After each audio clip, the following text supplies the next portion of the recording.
শিক্ষার্থীদের সংঘর্ষে রণক্ষেত্র যাত্রাবাড়ি, আহত বেশ কয়েকজন। মোল্লা কলেজে ভাঙচুর, লুটপাটের চিহ্ন, সেনাবাহিনীর হস্তক্ষেপে পরিস্থিতি নিয়ন্ত্রণে। ঢাকায় আপাতত চলবে ব্যাটারি চালিত অটোরিকশা। হাইকোর্টের আদেশে 1 মাসের স্থিতাবস্থা দিয়েছেন চেম্বার আদালত। নানা কৌশলে ষড়যন্ত্রে লিপ্ত বিতাড়িত স্বৈরাচার, অভিযোগ তারেক রহমানের। সংস্কার শেষে যৌক্তিক সময়ে নির্বাচনের তাগিদ। আন্তর্জাতিক মানদণ্ড নিশ্চিত করে ট্রাইব্যুনাল আইনের সংশোধন, জানালেন প্রসিকিউটর। বিচার করা যাবে পুলিশ ও র্যাবের। এবং দেশে অর্থনৈতিক মন্দার সংখ্যা পরিকল্পনা উপদেষ্টার। কমানো হবে উন্নয়ন বাজেট, বাদ যাবে রাজনৈতিক বিবেচনায় নেওয়া সব প্রকল্প।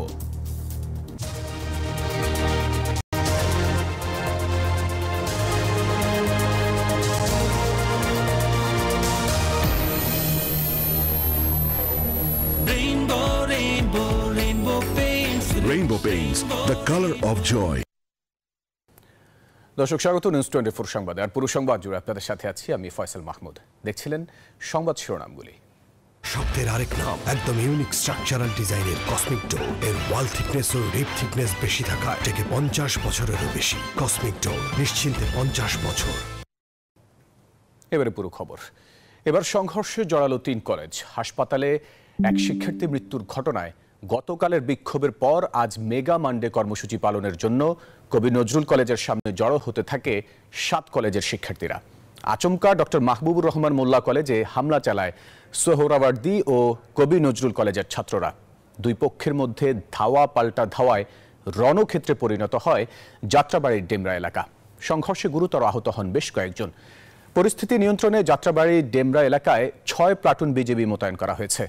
বন্ধ ঘোষণা করা হয়েছে সরকারি শহীদ সোহরাওয়ার্দী কলেজ। পূর্ব ঘোষণা অনুযায়ী ডিএমআরসি কলেজের উদ্দেশ্যে পদযাত্রা করেন সোহরাওয়ার্দী ও কবি নজরুল কলেজের হাজারো শিক্ষার্থী। লাঠিসোঁটা নিয়ে মিছিল করেন তারা। পরে মোল্লা কলেজের ভবনে হামলা চালানো হয়। কলেজটির 10 তলা ভবনের সব তলায় ভাঙচুর চালানো হয়েছে।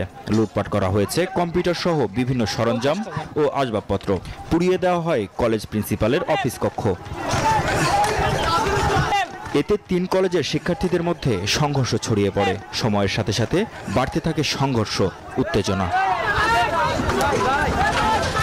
ডিএমআরসির শিক্ষার্থীরা ধাওয়া দিলে পিছু হটেন সোহরাওয়ার্দী ও কবি নজরুল কলেজের শিক্ষার্থীরা। তবে সাথে নিয়ে যান কলেজটির চেয়ার সহ জরুরি জিনিসপত্র। তো উপর থেকে তাদেরকে দেখলাম যে আহত অবস্থা, বেশিরভাগই হচ্ছে মাথা ইনজুর্ড ছিল, রক্তাক্ত অবস্থা আপনারাও দেখতে পাচ্ছেন। যে বের হচ্ছে উপর থেকে মারতে মারতে নেমেছে এবং নিচে নামার পর আবার তাদেরকে আক্রমণ করছে আর কি। 10টা কি 10:30 এই সময় আপনার কবি নজরুল সোহরাওয়ার্দী কলেজের কিছু সন্ত্রাসী বাহিনী, গুন্ডা বাহিনী, তারা এসে আমাদের কলেজে অতর্কিত হামলা, একেবারে ভাঙচুর। আপনারা দেখতে পাচ্ছেন কলেজের অবস্থা, কলেজে বসে তারা ভিতরে লুটপাট, কিচ্ছু নেই। আমরা যে কালকে ক্লাস করবো, আমাদের কালকে পরীক্ষা হওয়ার কথা, ক্লাস করবো, এরকম কোনো পরিস্থিতি আমাদের নাই। হ্যাঁ, এটা সম্পূর্ণ প্রতিহিংসামূলক একটা আচরণ। আমরা যখন শান্তিপূর্ণভাবে ওখানে প্রতিবাদ মিছিল করি তখন ওরা আমাদের উপরে আগে আক্রমণ করে, তারপর ওর পর থেকেই এটা সম্পূর্ণভাবে একটা রাজনৈতিক প্রতিহিংসা আর কি। সংঘর্ষ চরমে পৌঁছালে দুপুরের পর পরিস্থিতি নিয়ন্ত্রণে মাঠে নামে যৌথ বাহিনী। মোল্লা কলেজের শিক্ষার্থীদের বুঝিয়ে শান্ত করার চেষ্টা করেন তারা। ডিএমআরসির শিক্ষার্থীরা জুলাই আন্দোলনের মতো কাঁধে কাঁধ মিলিয়ে চলতে চান 3 কলেজের সাথে সুসম্পর্ক। মাহমুদ হাসান, নিউজ 24, ঢাকা। দর্শক, সংঘর্ষের পর বর্তমানে যাত্রাবাড়ি এলাকার আইন শৃঙ্খলা পরিস্থিতি নিয়ন্ত্রণে আছে বলে জানিয়েছেন ওয়ারের ডিসি। তিনি জানান, নিহতের কোনো খবর নেই, তবে আহত কয়েকজনকে উদ্ধার করে হাসপাতালে পাঠানো হয়েছে। শিক্ষা প্রতিষ্ঠানে যারা গভর্নিং বডি আছেন, প্রিন্সিপাল আছেন, শিক্ষক আছেন, গার্ডিয়ান আছেন, সবার প্রতি আমার আকুল নিবেদন যে আপনারা আপনাদের ছাত্রদের, যারা আপনাদের ছেলে মেয়ে, তাদেরকে বাসায় রাখুন। বর্তমানে আমাদের সাথে র্যাব বাহিনীর সদস্য আছেন, এখানে সেনাবাহিনীর সদস্যবৃন্দ আছেন, কমান্ডিং অফিসার নেতৃত্ব সদস্যবৃন্দ আছেন। আমরা সবার সহযোগিতায় আইন শৃঙ্খলা পরিস্থিতি বর্তমানে নিয়ন্ত্রণে রয়েছে। দর্শক, যাত্রাবাড়ির এখনকার পরিস্থিতি জানাতে সেখান থেকে যুক্ত হচ্ছেন সহকর্মী মাসুদা লাবনী। আমরা সরাসরি যুক্ত হব তার সাথে। লাবনী, সকাল থেকে জানাচ্ছেন যাত্রাবাড়ির খবরাখবর। এই মুহূর্তে পরিস্থিতি কেমন দেখছেন, আর আহত যারা হয়েছেন তাদের কি পরিস্থিতি, একটু সব মিলিয়ে জানান আমাদেরকে।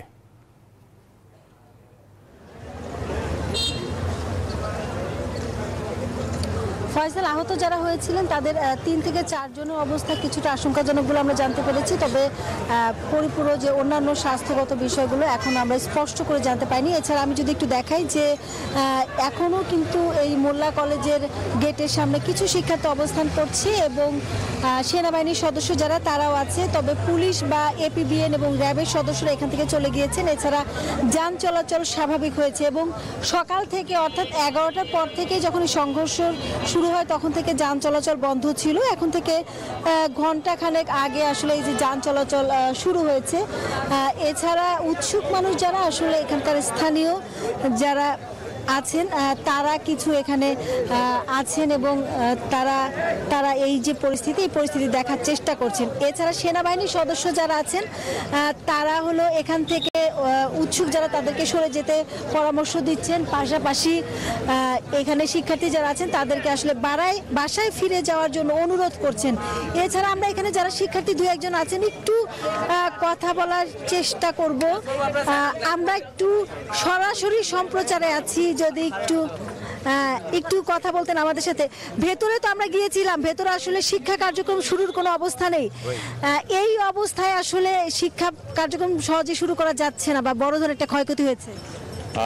আসলে ক্ষয়ক্ষতির পরিমাণটা তো নির্দিষ্ট করে বলা যাচ্ছে না, তবে আমরা অনুমান করতেছি যেহেতু এটা প্রাইভেট কলেজ এবং আপনারা জানেন হাইলি ফ্যাসিলিটেড কলেজ, আমাদের প্রায় 70 থেকে 80 কোটি টাকার মতো আমরা আন্দাজ করতেছি যে খরচ হয়েছে, মানে ক্ষতি হয়েছে। তারপরেও আমার ধারণা যে কলেজ প্রশাসন চেষ্টা করবে যত দ্রুত সম্ভব কলেজে পড়ালেখার পরিবেশ যেন ফিরিয়ে আনা যায় আর কি, এবং আমরা চাই এই ধরনের ঘটনা যেন বাংলাদেশে কোথাও আর কখনো না ঘটে।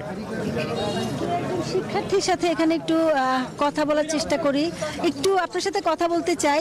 একটু বলবেন যে ভেতরে তো দেখেছি যে আমরা যে সবকিছু ভেঙে ফেলা হয়েছে, এখন সেখানে শিক্ষা কার্যক্রম এখনই শুরু করা যাচ্ছে না। তো এরকম একটা জায়গা থেকে আপনি একজন শিক্ষার্থী, এরকম ঘটনা থেকে বের হয়ে আসতে চান কিনা আপনারা?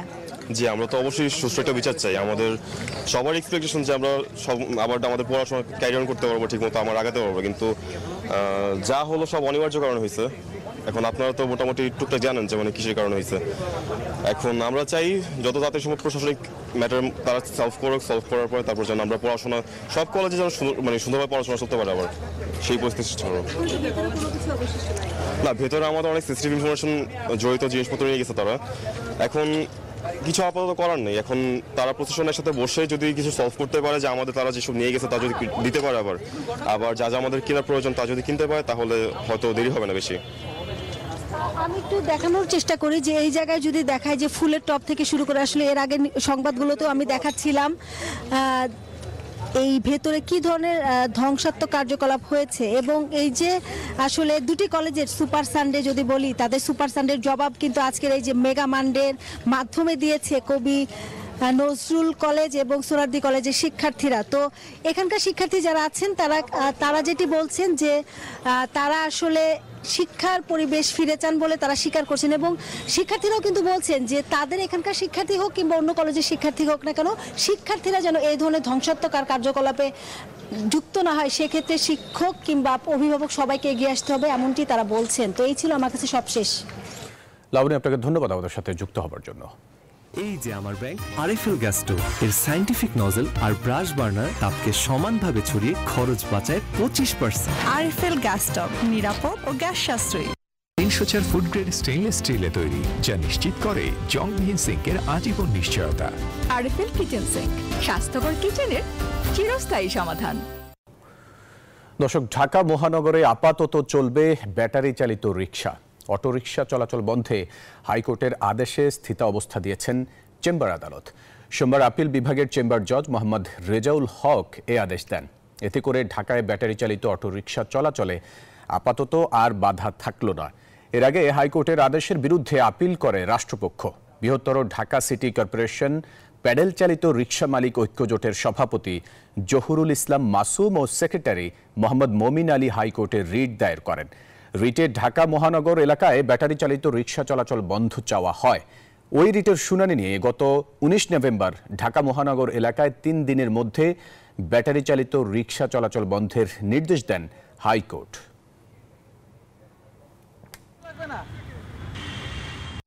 কেবলস যে কোনো স্থাপনার বৈদ্যুতিক সংযোগকে রাখে নিরাপদ। এর স্কিন কোটেড ইনসুলেশন সম্পূর্ণ ফায়ার রিটার্ডেন্ট, তাই বিজলি কেবলস নিজেই নিজেকে নেভায়। বিজলি কেবলস, নিরাপদ আজীবন।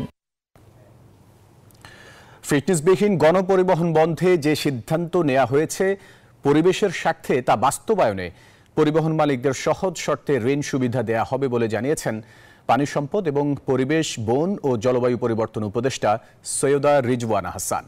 সকালে urban and regional planning department, BUET এবং ইউআরপি স্টুডেন্টস অ্যাসোসিয়েশন বুয়েট কর্তৃক আয়োজিত প্ল্যানিং উইক সেমিনারে যোগ দিয়ে এসব কথা বলেন। জনগণের কাছে রাজুকের ইমেজ বিন্দু মাত্র পজিটিভ না। দুর্নীতি আর হয়রানির ভয়ে মানুষ সেখানে যেতে ভয় পায়। তাই রাজুককে মানুষের আস্থার জায়গায় পরিণত করতে সেবাগুলো জনবান্ধব করার আহ্বান জানান উপদেষ্টা।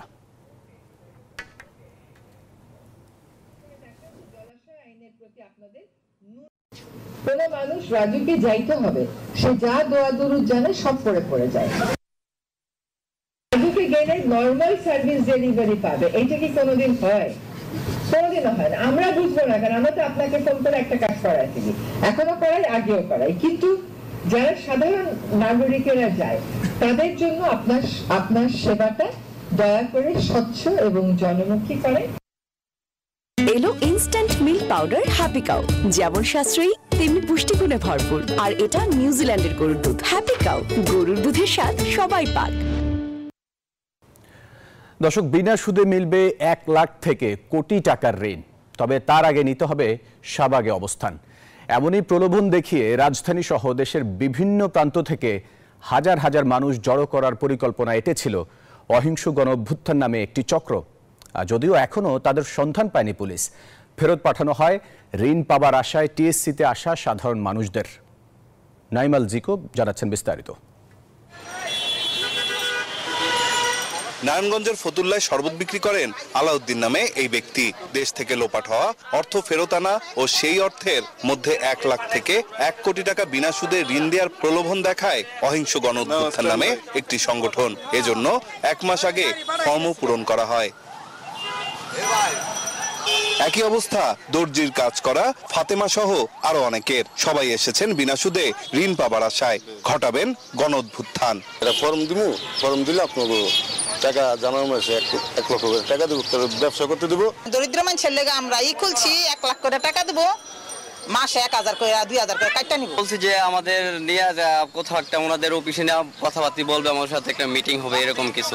25 তারিখে যাইবেন আপনারা যাই হাজির হবেন, আমরা আপনাকে 1 লাখ করে টাকা দেব। আমরা অনেক দূরের থেকে ফর্ম দিছে না, আমরা সবাই গ্রামের মানুষ তো বুঝেন না বাপ, সবাই নাম দিছি 1জন 2জন করে। এমন ঘটনায় রাত থেকেই সরব ছিলেন ঢাকা বিশ্ববিদ্যালয়ের শিক্ষার্থীরা। পুলিশের সাহায্য নিয়ে টিএসসিতে আসা পরিবহনগুলো ফেরত পাঠান তারা। তাৎক্ষণিক ছেলে মেয়েদের সাথে পরামর্শ করে আমরা সবাই মিলে দ্রুত কি করা যায়, প্রায় 500রও অধিক গাড়ি ঢাকার বিভিন্ন স্থান থেকে ফিরিয়ে দেওয়া হয়েছে। পুলিশ বলছে এই ঘটনায় কয়েকজনকে আটক করা হয়েছে, তবে এর নেপথ্যে কারা আছেন তা এখনো জানা যায়নি। আমরা মানুষকে বুঝাই দিচ্ছি যে না, এই ধরনের কোনো সরকারিভাবে অনুমতিও নাই বা এই ধরনের কোনো সমাবেশের কার্যক্রম শাহবাগে নাই। সাধারণ মানুষ যাতে এ ধরনের প্রতারণার ফাঁদে পা না দেয় সেজন্য সবাইকে সচেতন হওয়ার আহ্বান জানায় পুলিশ। নাইম আল চিকো, নিউজ 24, ঢাকা। আমি এই চেয়ারে বসবো না। বাচ্চু ভাই, এই চেয়ারকে ভয় পেও না। ডেন্টিস্টের পরামর্শে নাও নতুন কোলগেট অ্যাক্টিভ সোল, যা দাঁতের সমস্যা শুরু হওয়া মাত্রই থামিয়ে দেয়। না থাকবে ব্যথা, না থাকবে ভয়। দর্শক, সংবাদের সময় হলো একটা বিরতির, সাথেই থাকুন।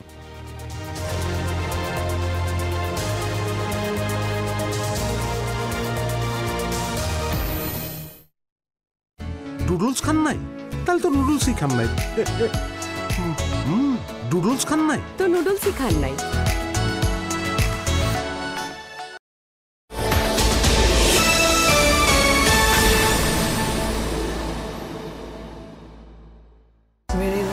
সোপার এর মিল্ক লোশন প্রতিবার গোসলের পর আমার ত্বক রাখে নরম ও মসৃণ।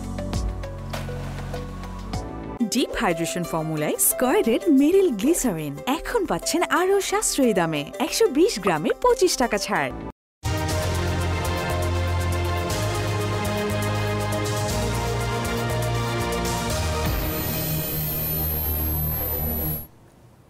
দর্শক আবার স্বাগত নিউজ 24 সংবাদে।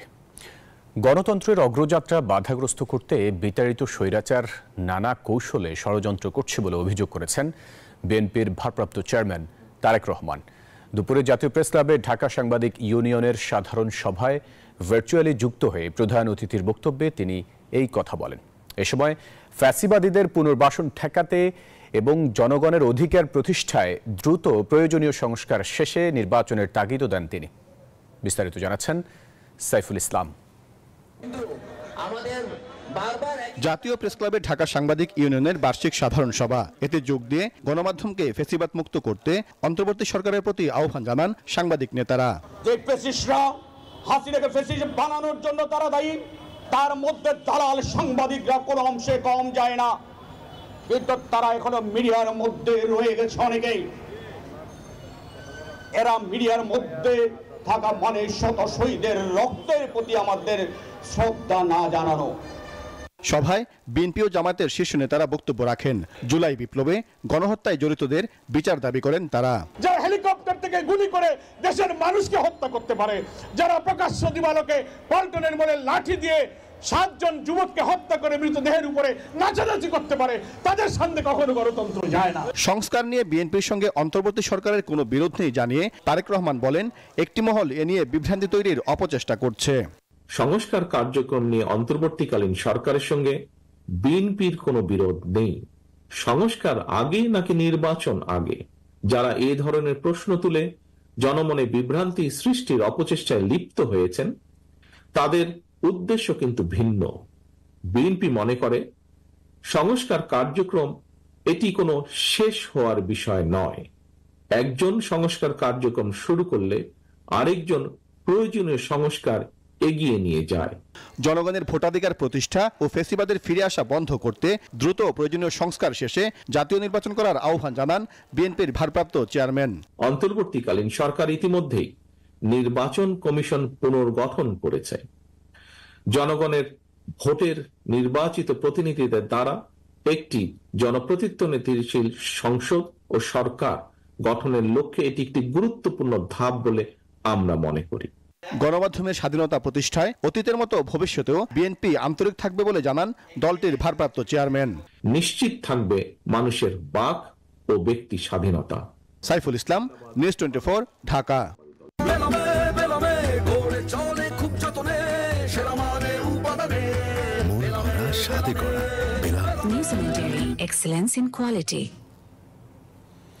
দর্শক, প্রথম আলো অফিসের সামনে আজও বিক্ষোভ হয়েছে। বিক্ষোভের সবশেষ তথ্য জানিয়েছেন সহকর্মী মাজহারুল ইসলাম, সেটি একটু আমরা দেখে আসবো।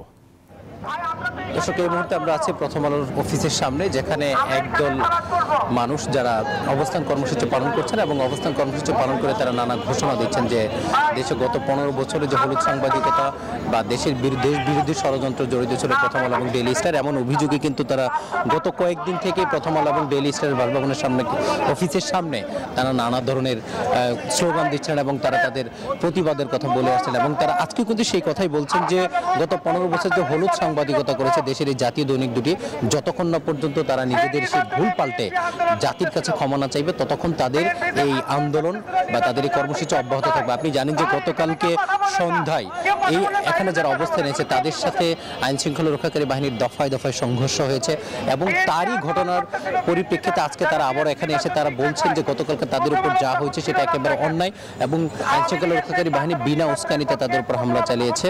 এবং তারা বলছেন গত 15 বছরে ইসলামপ্রিয় মানুষের উপর যে ধরনের মিথ্যা অভিযোগ দিয়ে তাদেরকে জঙ্গি বানানো হয়েছে তার কারিগর হচ্ছে প্রথম আলো এবং ডেইলি স্টার, এমন অভিযোগের কথা তারা বলছেন। এবং তারা বলছেন যে তাদের কার্যক্রম মূলত ভারত থেকে পরিচালিত, এমন অভিযোগ কিন্তু তারা করছেন। এবং তারা বলছেন যে আজকে এখানে তারা যে গণজমায়েত অবস্থান কর্মসূচি পালন করছেন সেটা অব্যাহত থাকবে। সন্ধ্যা 6টার পরে তারা আজকে আবার চলে যাবেন এবং যতক্ষণ না পর্যন্ত তারা তাদের এতদিন যে অপকর্মগুলো করেছে সেগুলো যতক্ষণ না পর্যন্ত তারা ভুল পাল্টাবে এবং জাতির কাছে ক্ষমা না চাবে ততক্ষণ পর্যন্ত তারা এই আন্দোলন অব্যাহত রাখবেন। এবং এই বিক্ষোভকে কেন্দ্র করে প্রথম আলোর অফিসের সামনে ব্যাপক আইনশৃঙ্খলা রক্ষাকারী বাহিনীর সদস্য অবস্থান নিয়েছেন এবং সেনা সদস্য অবস্থান নিয়েছেন এবং যে কোনো ধরনের বিশৃঙ্খলা এবং যে কোনো ধরনের উস্কানিমূলক কাজের মাধ্যমে যেন কেউ অফিসে হামলা চালাতে না পারে, সেই জন্যই কিন্তু তারা আইনশৃঙ্খলা রক্ষাকারী বাহিনীর সদস্যরা তারা অবস্থান নিয়েছেন এবং তারা বলছেন যে কোনো ধরনের বিশৃঙ্খলা এড়াতে তারা এখানে অপেক্ষা আছেন এবং থাকবেন। এবং আন্দোলনকারী যারা আছেন তারা বলছেন যে তাদের দাবি যে যতক্ষণ না পর্যন্ত জাতির কাছে ক্ষমা চাইবে প্রথম আলো এবং ডেইলি পর্যন্ত তাদের অবস্থান কর্মসূচি থাকবে। তবে আজকে সন্ধ্যা 6টা পর্যন্ত তারা এখানে থাকার কথা রয়েছে, এরপরে তারা চলে যাবেন। কিন্তু তারা যেটা বলছেন গত কিছুদিন থেকে তারা প্রথম আলোর অফিসের সামনে যে অবস্থান কর্মসূচি পালন করে যাচ্ছেন সেটা ভবিষ্যতে চলমান থাকবে। সবই হবে বাসায় বসে। আইডিএলসি আমার ফাইন্যান্সিয়াল পার্টনার বলেই সেভিংস করতে পারছি ডিজিটালি। এবার আন্তর্জাতিক অপরাধ ট্রাইব্যুনালের সংশোধিত আইনে বিচার করা যাবে 3 বাহিনীর সঙ্গে পুলিশ ও র্যাবের, এমনটি জানিয়েছেন প্রসিকিউটর আইনজীবী গাজী মনোয়ার হোসাইন তামিম। তিনি বলেন, কেউ বিদেশে অপরাধ করলেও ট্রাইব্যুনালে তার বিচার করা যাবে। সোমবার আন্তর্জাতিক অপরাধ ট্রাইব্যুনালের সামনে সাংবাদিকদের এসব কথা বলেন তিনি। জানান, আন্তর্জাতিক মানদণ্ড নিশ্চিত করেই ট্রাইব্যুনাল আইন সংশোধন করা হয়েছে। একই সাথে নতুন আইনে ভুক্তভোগীকে ক্ষতিপূরণের বিধানও রাখা হয়েছে। তবে ট্রাইব্যুনালে রাজনৈতিক দলের বিচারের বিধান রাখা হয়নি।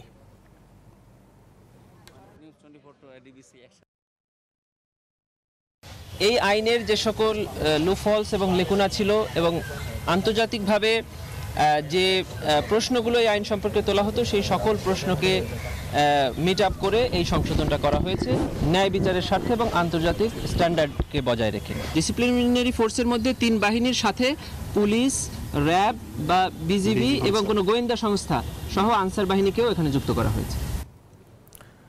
দর্শক, ঢাকার দক্ষিণ কেরানীগঞ্জে বসুন্ধরা রিভার ভিউ প্রজেক্টে চলছে প্রায় 4 শতাধিক প্রতিবন্ধী শিশুর শিক্ষা কার্যক্রম। বিশেষ চাহিদা সম্পন্ন এসব শিশুদের জন্য ফাউন্ডেশনের চেয়ারম্যান ইয়াশা সুবহানের এমন উদ্যোগে খুশি কোমলমতি শিশু ও তাদের অভিভাবকেরা। তারা বলছেন, এমন উদ্যোগ অব্যাহত থাকলে বেঁচে থাকার শক্ত অবলম্বন পাবে প্রতিবন্ধী শিশুরা। সোমবার শিক্ষার্থীদের মাঝে বিতরণ করা হয় শীতবস্ত্র।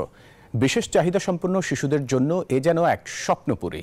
400রও বেশি শিশুদের জন্য বসুন্ধরা স্পেশাল চিলড্রেন ফাউন্ডেশনের উদ্যোগে ঢাকার দক্ষিণ কেরানীগঞ্জে বসুন্ধরা রিভার ভিউ প্রজেক্টে গড়ে উঠেছে বিশেষায়িত এই শিক্ষা প্রতিষ্ঠান।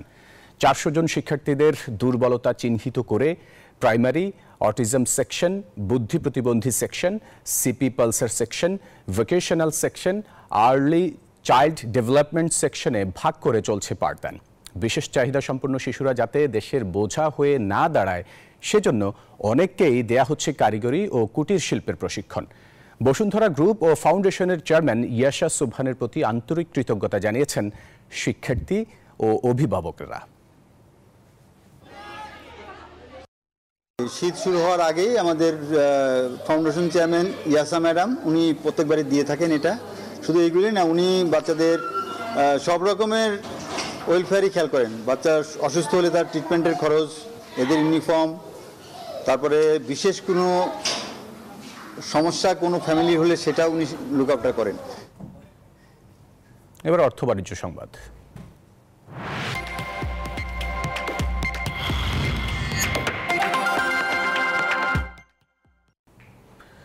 ছাত্রদের কিছু দাবি অন্যায্য, যা কোনোভাবেই মানা হবে না বলে জানিয়েছেন পরিকল্পনা উপদেষ্টা ডক্টর ওয়াহিদ উদ্দিন মাহমুদ।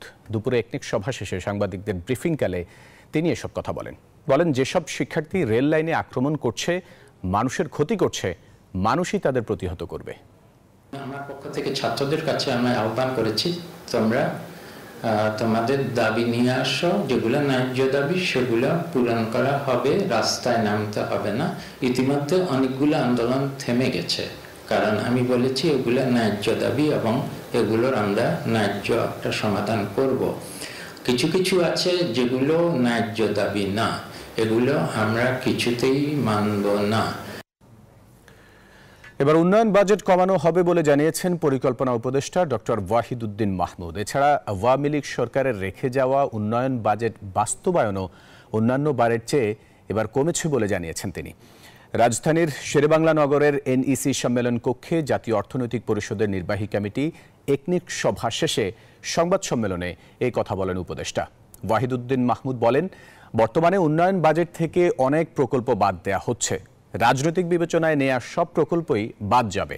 তিনি বলেন, সামগ্রিকভাবে দেশের কল্যাণে প্রকল্প নেওয়া হবে। এছাড়া বিভিন্ন মন্ত্রণালয়ের অধীনে চলমান প্রকল্পগুলো দ্রুত শেষ করার নির্দেশ দেওয়া হচ্ছে বলেও জানান পরিকল্পনা উপদেষ্টা।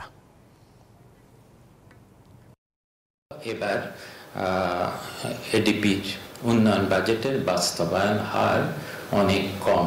যেগুলো নতুন করে প্রস্তাব করা হয়েছে সেই প্রকল্পগুলোর অনেকগুলোই আমাদের বাদ দিতে হয়েছে, যে সেগুলো তো অনেকগুলোই রাজনৈতিক উদ্দেশ্য প্রণোদিত এবং সেগুলো যে খুব ব্যয়ের অনুযায়ী সুফল বয়ে আনবে এরকম প্রজেক্ট আমাদের মনে হয়নি। এরই সাথে সময় হলো আরো একটা বিরতির, সাথে থাকুন।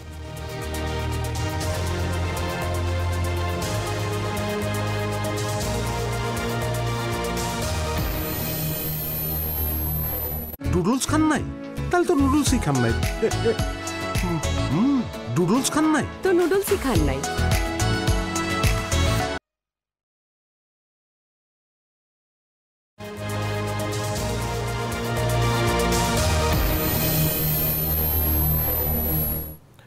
বিরতির পর আবারও স্বাগত সংবাদে। সাবেক প্রধানমন্ত্রী ইমরান খানের সমর্থকদের চূড়ান্ত বিক্ষোভ জনস্রোতে রূপ নিয়েছে। এমন পরিস্থিতিতে পিটিআইকে ঠেকাতে ইসলামাবাদে বিক্ষোভকারীদের সাথে পুলিশের ব্যাপক সংঘর্ষ হয়েছে। বন্ধ করে দেয়া হয় ইন্টারনেট সেবা ও মোবাইল নেটওয়ার্ক। 2 মাসের জন্য 5 বা তার অধিক মানুষের সমাবেশ নিষিদ্ধ বা 144 ধারা জারি করা হয়েছে রাজধানী ইসলামাবাদে। উত্তেজনায় ফুটছে পাকিস্তান। কারাগার থেকে দলের নেতা ইমরান খানের ডাকা বিক্ষোভে সাড়া দিয়ে রাজধানী ইসলামাবাদের দিকে রওনা দিয়েছে পিটিআই এর হাজার হাজার নেতা কর্মী ও সমর্থক। এরই মধ্যে দফায় দফায় সংঘর্ষ বাধে পিটিআই সমর্থক ও প্রশাসনের মধ্যে। পিটিআইয়ের বিক্ষোভকে কেন্দ্র করে বোমা ফাটিয়েছেন দেশটির স্বরাষ্ট্রমন্ত্রী মহসিন নাকভি। ডিচকে এক সংবাদ সম্মেলনে চলমান পিটিআই বিক্ষোভ সম্পর্কে তিনি বলেছেন, এসব বিক্ষোভে বিদেশি নাগরিকরাও অংশগ্রহণ করছেন। 24 নভেম্বর বিশাল গাড়িবহর নিয়ে পিটিআই সমর্থকরা ইসলামাবাদে যাচ্ছিল। এতে যোগ দেন ইমরান খানের স্ত্রী বুশরা বিবি। বিভিন্ন শহর থেকে নেতাকর্মীরা বহরে যুক্ত হতে থাকে। পাঞ্জাব প্রদেশে পৌঁছতেই পুলিশ বাধা দেয়। আদালতের নির্দেশ অমান্য করে বিক্ষোভ করায় মিছিল ছত্রভঙ্গ করতে বিভিন্ন চেকপয়েন্টে কাঁদানি গ্যাস ছোড়া হয় বলে অভিযোগ পিটিআই নেতাকর্মীদের। পাকিস্তান সরকার পিটিআই এর সমাবেশকে সুচিন্তিত ষড়যন্ত্র বলে আখ্যা দিয়েছেন, কেননা সোমবারই বেলারুশের প্রেসিডেন্ট আলেকজান্ডার লুকাশেঙ্কোর ইসলামাবাদে সফর করার কথা রয়েছে। बल्कि मुल्क की जो अदम इस्तेकाम का शिकार हो रहा है, ये पाकिस्तान के मुफाद में नहीं है किसी सूरत भी। जी हमारे मुल्क की मैशत पे फ़र्क पड़ रहा है और सियासी इस्तेकाम होना चाहिए। अब देखें दोनों जमातें हैं। ইসলামাবাদে 2 মাসের জন্য 5 ও তার অধিক মানুষ সমাবেশ নিষিদ্ধ বা 144 ধারা জারি করা হয়েছে। এছাড়া সাময়িকভাবে ইন্টারনেট পরিষেবা বন্ধ রেখেছে সরকার। চন্দ্রা, নিউজ 24। দর্শক, এবারে জানাবো খেলার খবর।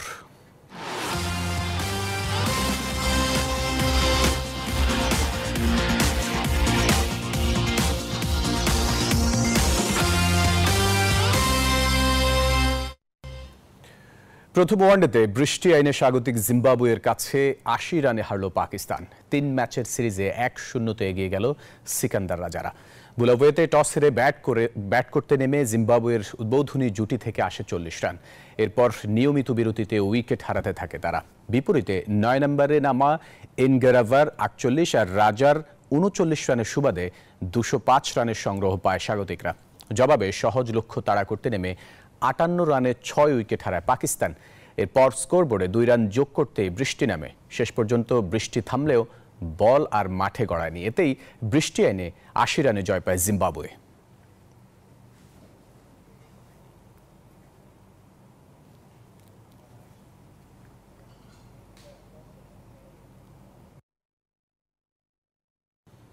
দর্শক, এই ছিল নিউজ 24 সংবাদে। এতক্ষণ সাথে থাকার জন্য ধন্যবাদ সবাইকে।